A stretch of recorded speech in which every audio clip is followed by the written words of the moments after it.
एक बार में सुनाई नहीं देता क्या? वही बोला है मैंने, लग जाओ काम पर, हैं? सास की बात मानते हुए अंजलि एक एक करके कपड़े धोना शुरू करती है, जिसे करते हुए आधा दिन बीत जाता है। अरे रे, सुबह से कब दोपहर हो गई पता ही नहीं चला, अभी तो खाना भी बनाना है। अंजलि भागते हुए रसोई में जाती है, जहां उसकी सास पहले से ही उसे खड़ी मिलती है। खाना बना लेना, देखो पहले पकोड़े तल दो और एक एक पकोड़े अलग अलग तलना, नहीं तो कोई कच्चा कोई पक्का रह जाता है। सास की हर बात में एक एक की कहानी अंजलि के समझ में नहीं आती, लेकिन फिर भी वो बिना कुछ बोले काम करती रहती है। अगली सुबह फिर वही शुरू होता है और सास एक बार फिर खाने के समय रसोई में आती है। आज क्या बन रहा है, हैं? वो जतिन ने भिंडी की सब्जी, रोटी और धनिया की चटनी बोली है, इसलिए वही बना रही हूँ। अरे वाह जी वाह, बढ़िया है। पर भिंडी एक एक करके धोना, फिर टोवेल से पोंछकर एक एक करके ही काटना, साथ ही धनिया की पत्ती भी एक एक करके ही धोना।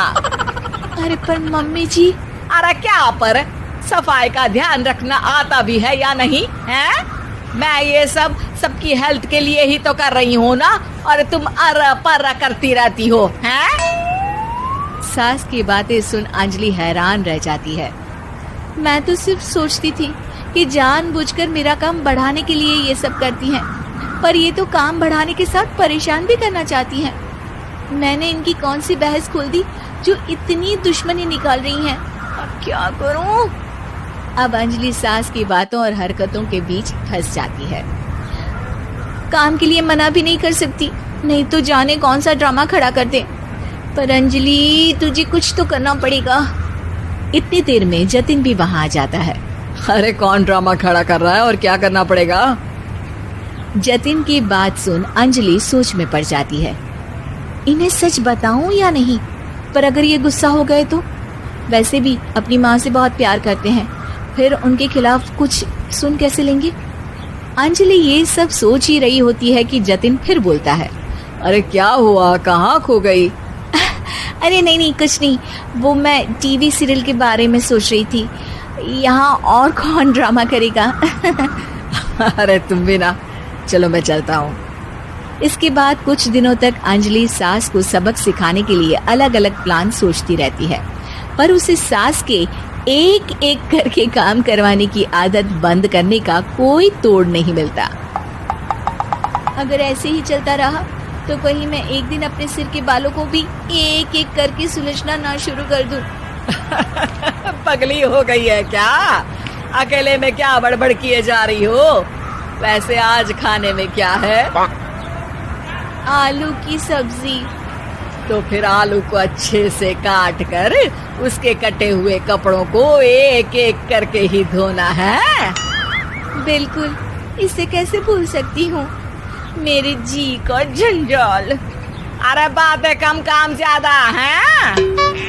अंजलि एक बार फिर सास के कहे अनुसार काम करने लग जाती है, जिसमें सब्जी बनाते हुए उसके दिमाग में एक आइडिया आता है और वो सास को आवाज लगाती है। मम्मी जी सुनिए, जरा इधर तो आना। अंजलि की आवाज सुन सास रसोई में आती है। अरे क्या हुआ, क्यों गला फाड़ कर चिल्ला रही हो?